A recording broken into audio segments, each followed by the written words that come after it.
Աշխարհում պետությունները չեն գոյատևում միայն այն պատճառով, որ ճիշտն իրենց կողմն է, այլ որովհետև կարողանում են իրենց տեղը պահել ուժերի հաշվարկի մեջ՝ ուժով, կարողությամբ եւ հավասարակշռությամբ։ Միջազգային իրավունքը իհարկե արժեք է, բայց ինքն իրենով անվտանգություն չէ, այն գործում է միայն այն ժամանակ, երբ նրա հետևում կանգնած է ուժը կամ ուժերի հավասարակշռությունը։ Առանց այդ հենարանի իրավունքը հաճախ մնում է որպես բացատրություն կամ լավագույն դեպքում արդարացում, բայց ոչ պաշտպանություն։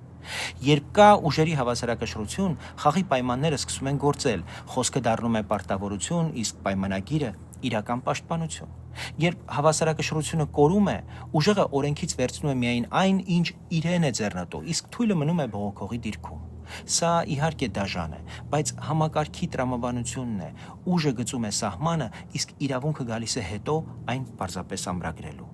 Ամփոփելով, մեր անվտանգությունը պետք է նորից լինի մեր ձեռքում ուժերի հավասարակշռությունը վերականգնելու միջոցով։ Սա սկսվում է բանակից, բայց բանակը միայն բյուջեն չէ, բանակը որակ է, գիտելիք, տեխնոլոգիա, կարգապահություն, ճկուն ու արագ հարմարվող կառավարում, պատրաստվածություն ամեն օր, ոչ թե միայն վտանգի պահին։